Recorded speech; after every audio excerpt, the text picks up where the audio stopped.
আমার একটা মামুনি ছিলেন, উনি এইভাবে চচ্চড়ি রান্না করতো। আমার কাছে তো অনেক ভালো লাগতো তার হাতের এই চচ্চড়ি রেসিপিটা। আর উনি এমনভাবে এটা রান্না করতো, এটা মাখানোর সময়ই আমার খেতে ইচ্ছা করতো। উনার মাখানো দেখেই এত বেশি লোভ লাগতো। আর যে জিনিসটা দেখতে অনেক বেশি সুন্দর লাগে সেই জিনিসটা খেতেও কিন্তু অনেক বেশি মজা হয়ে থাকে। আর হ্যাঁ, আজকে আমি তার মতন করে এই চচ্চড়িটা রান্না করব। আর সেজন্য কিন্তু এখানে নতুন আলু কুচি কুচি করে কেটে নিছি, তার সাথে কয়েকটা টমেটো কেটে নিলাম। আর এখন দিয়ে দিচ্ছি কয়েকটা পেঁয়াজ কুচি, সাথে কয়েকটা কাঁচা মরিচ কাটা, আর তার সাথে দিয়ে দিলাম পরিমাণ মতো লবণ, হলুদের গুঁড়া আর সামান্য একটু মরিচের গুঁড়াও দিয়েছি। আর দিয়ে দিলাম সামান্য একটু সয়াবিন তেল। তেলটা দিয়ে ভালো মতো হাত দিয়ে এই মশলাগুলো আলুর সাথে ভালো করে মিশিয়ে নিতে হবে। আর এই মাখানোটা কিন্তু অনেকক্ষণ সময় নিয়ে মাখাতে হবে, যাতে মাখতে মাখতে একদম আলুটা মিশে আসে। আর এই চচ্চড়িটা মাখানোতেই স্বাদ, যত বেশি মাখাবেন ভালো মতো হাত দিয়ে তত বেশি মজা হবে খেতে। আর আমার মামুনি যখন আমাকে এই রেসিপিটা বানিয়ে খাওয়াইছিল, তখন তো আমার মনে হয়েছে, যখন তিনি এভাবে মাখাচ্ছিল তখনই মনে হয়েছে যে খাবারটা অনেক বেশি মজার হবে। ভালো করে আলুগুলো মিশিয়ে আসলে এখন এটার মধ্যে আমি ছোট ছোট ট্যাংরা মাছ দিয়ে দিলাম। ট্যাংরা মাছগুলো দিয়ে আবারও আলতো হাতে সবগুলোর সাথে ভালো করে মিশিয়ে নিচ্ছি।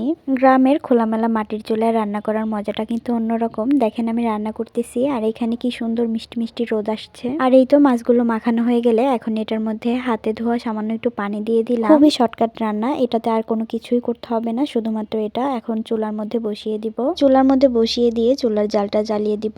আর এটা কিছুক্ষণের মতন রান্না করে নিলেই কিন্তু একদম বলক উঠে আসবে। যখন কিনা একটা বলক উঠে আসবে ঠিক সেই মুহূর্তে কিন্তু একটু নেড়ে চেড়ে সবগুলো আবারও ভালো করে মিশিয়ে নিতে হবে। এভাবে বেশ কয়েকবার নেড়ে চেড়ে ভালো মতো এই সবগুলোকে মিশিয়ে নিতে হবে। আর এই চচ্চড়িটা রান্না করতে বেশি একটা সময় লাগে না, খুবই অল্প সময়ে কিন্তু এটা রান্না করে নেওয়া যায়। যখন কিনা চচ্চড়িটার একদম গায়ে গায়ে হয়ে আসছিল তখন আমি এটা দেখছিলাম লবণ ঠিক আছে নাকি। পরে দেখলাম আমার লবণটা একদম ঠিক আছে। এখন এটা আবারও ঢাকনা দিয়ে ঢেকে কিছুক্ষণের মতন রান্না করে নিব।